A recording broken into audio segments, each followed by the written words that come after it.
Un séisme peut-il en déclencher un autre, parfois à des milliers de kilomètres de distance? La science montre que oui. Un séisme se produit lorsque des tensions accumulées dans la croûte terrestre sont soudainement libérées. Cette libération crée des ondes sismiques qui se propagent à travers la planète. Certaines de ces ondes peuvent parcourir la Terre entière en quelques dizaines de minutes. Lorsqu'elles atteignent une région où une faille est déjà sous tension, ces ondes peuvent déclencher un nouveau séisme. On parle alors de séisme déclenché à distance, un phénomène observé après de grands tremblements de terre. De grands séismes ont été suivis d'activités sismiques accrues dans des régions très éloignées. Ce phénomène reste rare et dépend fortement de l'état des failles locales. Étudier ces déclenchements aide les scientifiques à mieux comprendre les interactions à l'échelle planétaire. Les séismes ne sont pas toujours des événements isolés. À l'échelle de la Terre, tout peut être connecté. Il y a des centaines de millions d'années, la Terre n'était pas verte et bleue comme aujourd'hui. Elle a connu des périodes où elle était presque entièrement gelée. Les scientifiques appellent ces périodes la Terre boule de neige. Les glaces recouvraient alors presque toute la surface de la planète.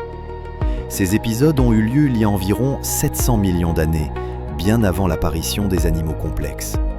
Les océans étaient recouverts d'une épaisse couche de glace, limitant fortement les échanges avec l'atmosphère. Une baisse des gaz à effet de serre, combinée à une forte réflexion de la lumière par la glace, a entraîné un refroidissement global. Plus la Terre gelait, plus elle réfléchissait la lumière du Soleil, ce qui accentuait encore le refroidissement. Malgré ces conditions extrêmes, la vie n'a pas disparu. Des micro-organismes ont survécu dans les océans ou près des sources chaudes. Les volcans ont continué à libérer du dioxyde de carbone, piégé dans l'atmosphère, réchauffant progressivement la planète. Lorsque la glace a commencé à fondre, le réchauffement a été rapide, transformant profondément le climat terrestre. L'histoire de la Terre montre que son climat peut basculer vers des extrêmes, tout en restant compatible avec la vie.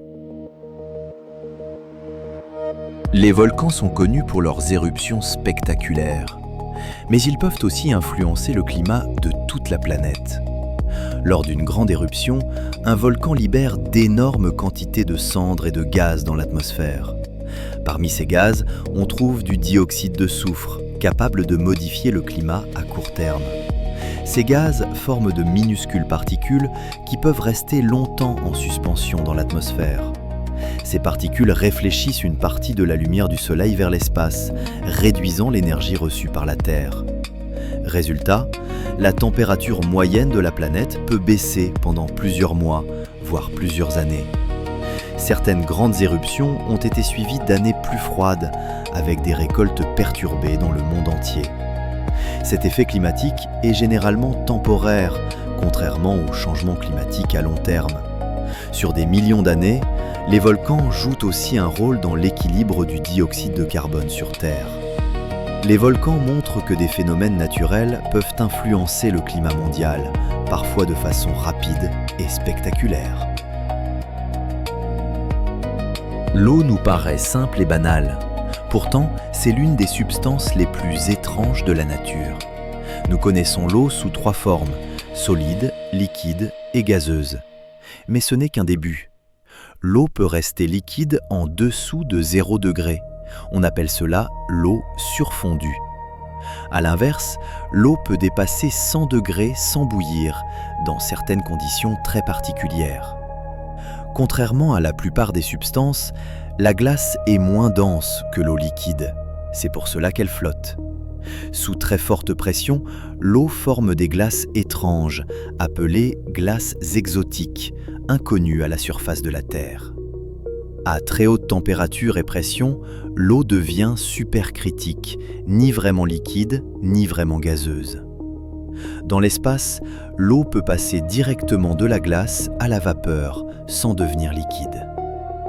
Ces propriétés uniques expliquent pourquoi l'eau est essentielle à la vie telle que nous la connaissons. Derrière sa simplicité apparente, l'eau cache une complexité étonnante, encore étudiée aujourd'hui par les scientifiques. La Terre est souvent appelée la planète bleue. Mais les océans ne couvrent pas seulement la surface, ils jouent aussi un rôle clé dans le climat. Chaque jour, la Terre reçoit de l'énergie du Soleil. Une grande partie de cette chaleur finit dans les océans. Les océans absorbent plus de 90% de l'excès de chaleur accumulé sur la planète. L'eau peut stocker beaucoup de chaleur sans changer rapidement de température, contrairement à l'air. Cette chaleur ne reste pas seulement en surface, elle pénètre lentement dans les profondeurs océaniques. Les courants marins redistribuent cette chaleur à travers la planète, influençant le climat de nombreuses régions. En absorbant la chaleur, les océans ralentissent le réchauffement de l'atmosphère. Ce stockage de chaleur provoque aussi le réchauffement des océans et la montée du niveau de la mer. Les océans protègent temporairement le climat, mais ils ont des limites. Sans les océans, le réchauffement climatique serait bien plus rapide. Ils sont l'un des principaux régulateurs thermiques de la planète. Dans certains endroits du monde, des roches semblent se déplacer toutes seules, sans aucune intervention humaine. Derrière ces roches, on observe de longues traces au sol, comme si elles avaient glissé lentement. Le cas le plus célèbre se trouve dans la vallée de la mort, aux États-Unis, sur un sol parfaitement plat. Pendant des décennies, ce phénomène a intrigué les scientifiques, car personne ne voyait les roches bouger.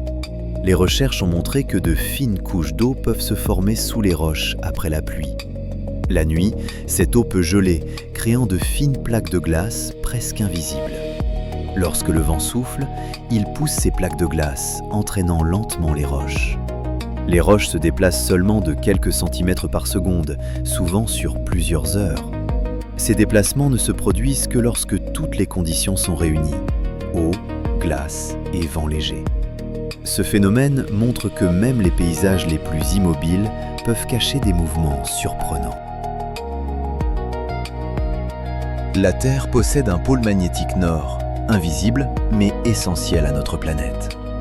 Et ce pôle se déplace. Le pôle magnétique n'est pas le même que le pôle géographique. Il dépend du champ magnétique terrestre. Depuis des siècles, les navigateurs savent que le nord magnétique ne reste jamais exactement au même endroit. Les scientifiques mesurent ce déplacement grâce aux satellites et aux observations du champ magnétique. Depuis plusieurs décennies, le pôle magnétique nord se déplace de plus en plus vite. Il peut se déplacer de plusieurs dizaines de kilomètres par an, passant du Canada vers la Sibérie. Ce mouvement est causé par les déplacements du métal liquide dans le noyau externe de la Terre. Ce déplacement est un phénomène naturel, observé de nombreuses fois dans l'histoire de la planète. Il n'a pas d'effet direct sur la vie quotidienne, mais il oblige à mettre à jour les systèmes de navigation. Le déplacement rapide du pôle magnétique rappelle que le cœur de la Terre est toujours actif et en mouvement. À première vue, la Terre semble immobile. Pourtant, à très long terme, elle se dilate et se contracte lentement, comme si elle respirait. Bien sûr, la Terre ne respire pas comme un être vivant, mais certains de ces mouvements rappellent un cycle lent d'expansion et de contraction. Au cœur de la Terre, une immense quantité de chaleur est encore présente depuis sa formation. Lorsque la chaleur interne augmente, certaines roches se dilatent très légèrement.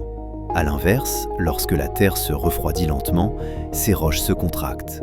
Ces cycles se déroulent sur des millions d'années, bien trop lentement pour être perçus à l'échelle humaine.